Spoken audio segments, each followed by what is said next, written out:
What does that even mean, Bowers Game Corner? Ahoy there, YouTube! I'm back again today for another game review. And today I'm very excited to be checking out Carmarace from Bored to Death Games. This is for 2 to 6 players. Age is 8 and up, and it'll take you about 45 to 60 minutes to play. And in Carmarace, you will be taking planes and trains and automobiles, trying to race from one end of the country to the other to be the first person to get to a convention. Sound cool? Let's open it up and see if it is. Alright then, we're going to take a look at what you're going to get inside of Carmarace. First and foremost, we have our handy dandy rule booklet, which is gigantic. I don't know why they made it this freaking large. It's about the size of a record holder. The rule booklet, I'll get more into this in the cons, is not good. It's not the best, it's not the worst though. It will get you up on the ground running, but it had quite a few issues, but we'll get into that more at the end.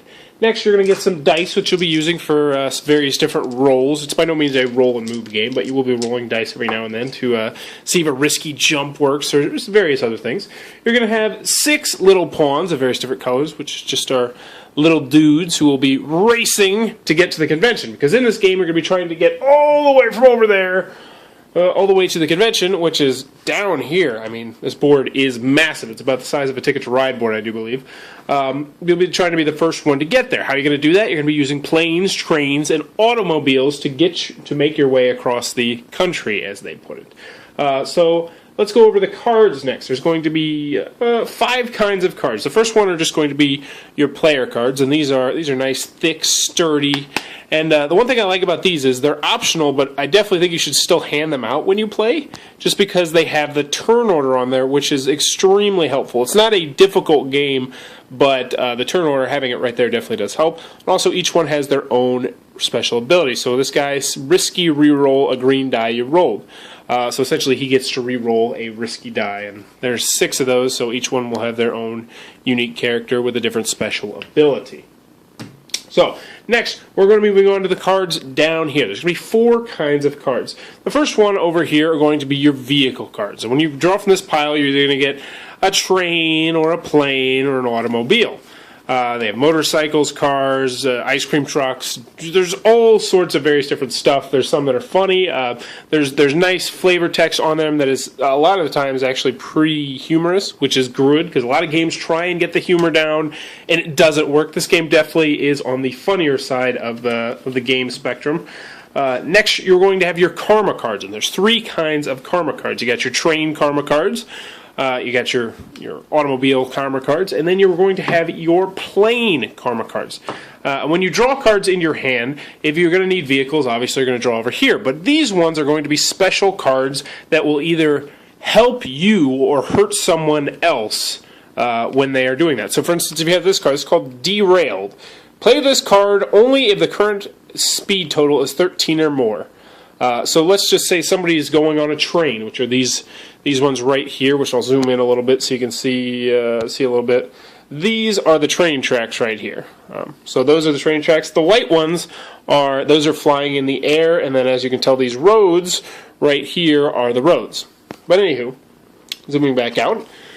So this one, Derailed, if someone's going on a train, they're going fast, you can play this card, and they're going to skip their movement phase, and then they take this card into their hand. And skipping your movement phase is a big deal because they were going to go, a little bit over 13, and now they're not moving at all. So essentially, they've lost a turn, which is really helpful to you and everyone else, except for the guy who got derailed.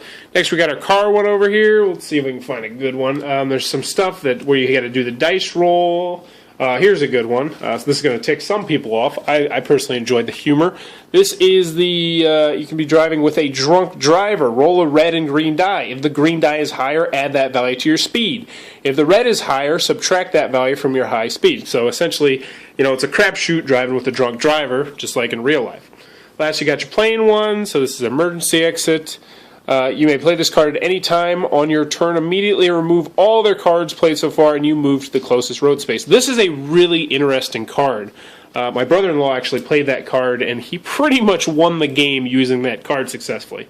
There's quite a few cards like that if you use them at the right time in the right situation, then it's really, really good for you. But anywho, starting off the game, what you're going to do is you're going to draw up to the maximum hand size. Now, the hand size is going to be however many players you have plus 2. So let's just pretend we did a 2-player game. Each player would have a 4-player hand size. You roll dice to see who gets to go first, and then you're going to start all the way up there. Let's see if we can zoom in on it once again to just show it to you, because it's such a big board, but it's all the way over here is when you're going to start, and what you're going to be doing is you're going to be drawing cards, playing cards, trying to make your way across the map. So let's just pretend when we start the game up, we're going to get two of these cards down here, which have the different vehicles, and we'll take 2 karma cards as well. So let's see. Alright, I got the Peace and Love. I'm going to play this on my first turn. This isn't a very good one. It's only got a speed of 1. Now the speed of 1 means that you'll be able to go 1 space. Let's break down the card real quick to see exactly what everything means. So we got our speed up here. That's how fast you're going to be going, how many spaces you're going to be going. 69 karma is how many karma turns you're going to have. Because what's going to happen is people are going to lay karma on your vehicles. Normally it'll be bad karma because they'll want to slow you down, but sometimes you can play good karma on yourself as well, which will help you out. So you play that down, and let's in the first 3 rounds no one can play negative karma on you at all, but let's pretend it's past the first 3 rounds. Someone might play, oh, here's a roadblock, so -2 speed, so you're not going to move at all. And various different stuff will happen, but let's just say you end up moving 3 spaces. You'd move your 3 spaces, and it's a grid system here. And then the next player would go, I almost forgot. One thing you can do is, once you've used a vehicle, you discard it. Except for the trains when you're on the train track, or the planes when you're on the plane. Obviously, don't discard the plane. So you discard it, and the roadblock would also be discarded. And then you don't draw back up, but you can discard, I believe, up to 2 of your cards to get 2 new cards of whatever variety you like. So let's say you're on a train and you want to get some train karma to help you move faster, or what have you. You can do that. But anywho, you're going to be moving across the board, trying to get to the convention first. The first person to get to the convention will be the winner of Carmarace, and that, in a nutshell, is how Carmarace is played. Alrighty then, Carmarace from Board to Death Games. What are my final thoughts? Let's go over the pros, let's go over the cons. First, on the pros side, I do like the artwork in the game.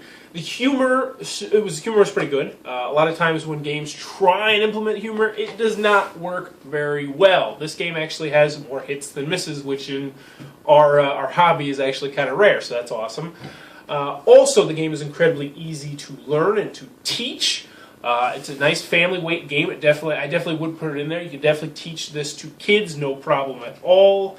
There might be some confusing stuff with the Carmarace, but it actually says in the rule booklet, make your own house rules, and there's actually some nice variants in the back, which are actually pretty good. I mentioned the artwork. Moving on to the cons, was not a fan of this game. It wasn't a bad game. It wasn't a terrible game. But it didn't hit in our group at all. I tried to bust out 3 different times, and we finished each game. We did. I played it 3 different times with a group of 6, 4, and I think it was 3. And I played a couple games with my wife, 2 players, and each time it was just like, it just dragged on. And we're just like, is it over yet? We didn't quit the game, which is always a good sign. And I know this game is going to be for someone. There's going to be someone out there who really enjoys this game, and I think people with kids maybe in the 9, 10, 11 range might really enjoy this game. But for my gaming group, and for me personally, it did not hit at all. What do we not like? First thing first, this box is huge. This box is bigger than the Ticket to Ride box. That's a big box as it is, and this is even bigger. Also, the rule booklet is huge. But this is my biggest pet peeve of the game. There were so many instances where I was like, wait, so what do we do now? And we looked in the rule booklet and it says, okay, there's nothing to clarify what we do now. And it's like, this is annoying. And it happened once, and we're like, okay, whatever. Then it happened again, and then it happened again, and then it happened again. It happened like 5 times the first game we played. When we had an issue, we looked in the rule booklet, and there was nothing that specifically said, oh, this does this. It was one of those questions where it's like, oh, the card says this, but this is this, and I'm not sure what to do. and I find that incredibly annoying. Also, I like the art style. Some other members of my game group weren't the biggest fan. I did have a problem. I like the artwork, but the grid on the board really should have been better defined, especially in darker lighting. It's going to be hard to see, like, oh wait, am I on the spot? There's a couple cards that felt slightly unbalanced. I mentioned one in there that allowed you to jump out of a plane to the nearest road spot. My brother-in-law used that, and he had a gigantic lead from that point on. He used it at exactly the right spot, and then he bailed out of the plane, and then he was just like 50 spaces ahead of everybody else.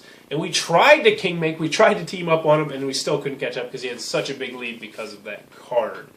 I wonder if it seemed like flying in planes was much faster than using the automobiles or the trains, but that was something that I guess you'd have to play quite a bit to really get. I played about 6 or 7 games grand total. Overall, Carmarace, I was not the biggest fan of it. I know there's going to be some people out there who really enjoy this game. It's a very simple game. It's not a gateway game, but it's a very, very simple game. So it's got that going for it. Overall, Carmarace for me was a little bit of a dud. Cannot recommend it. If you enjoyed this review, please be sure to subscribe to my channel. Thanks for your time, YouTube. That was the review for Carmarace. For more reviews and previews, check back at Bauer's Game Corner.